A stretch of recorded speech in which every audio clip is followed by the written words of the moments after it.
Untuk yang pertama kali kita laksanakan semasa kepemimpinan semenjak dilantik tahun 2020. Nah, Expo SMK Lulus Masyarakat tahun 2023. Nah, kegiatan Expo ini tujuannya adalah untuk memberikan informasi kepada masyarakat tentang perkembangan kompetensi tentang pengembangan SMK Lulus Masyarakat. Baik itu dari sisi sarana prasarana, sumber daya manusia, para siswa peserta didik, kompetensi keahlian, kerjasama industri, dan kompetensi lulusan. Tujuan kita itu dilaksanakan sekaligus ada peresmian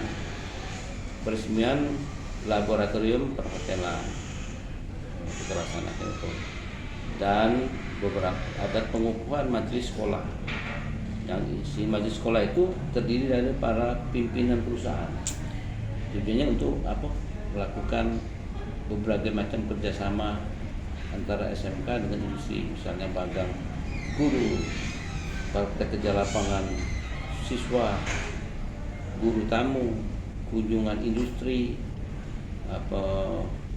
kurikulum, validasi kurikulum, sinkronisasi kurikulum.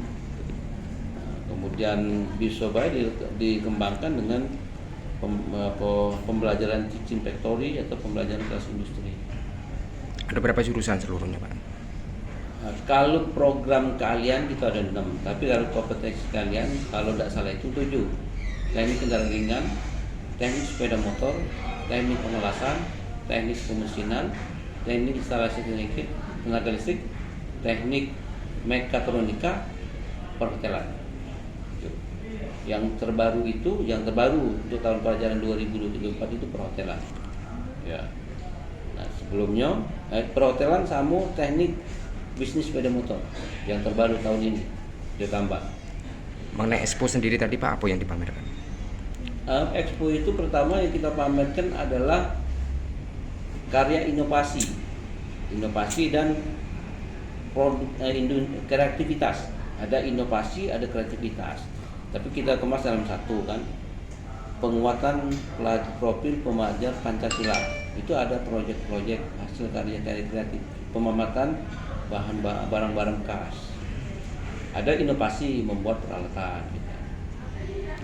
Dukungan dari pemerintah sendiri tadi seperti apa, Pak? Dukungan dari pemerintah provinsi tadi? Ya, jelas kalau pemerintah memberikan dukungan support ya untuk pelaksanaan ini, bimbingan, pembinaan, terutama Dinas Pendidikan Provinsi Sumatera Selatan, Ibu Kabid, Ibu Mondiamuni SE, Eskom MSI, memberikan support untuk pengembangan kompetensi kalian, untuk kerjasama industri, pralulusan. Mungkin ada target, Pak, setelah Expo hari ini ke depan? Apanya? Mungkin ada target ke depan setelah target Expo? kita ke depan setelah kita memberikan informasi kepada masyarakat ini, tentu masyarakat kan meningkatkan kepercayaan masyarakat untuk menempatkan atau menitipkan anaknya di sekolah di sini. Ya, itu tujuan kita, dan mempresentasikan kepada dunia usaha Indonesia bahwa lulusan kita layak untuk diterima di perusahaan. Dan itulah yang kita. Dan ketiga, ya kita ingin anak-anak itu kan ada punya jiwa entrepreneur, wirausaha. Itu target kita untuk ke depan ini kan, dari Expo yang kita laksanakan.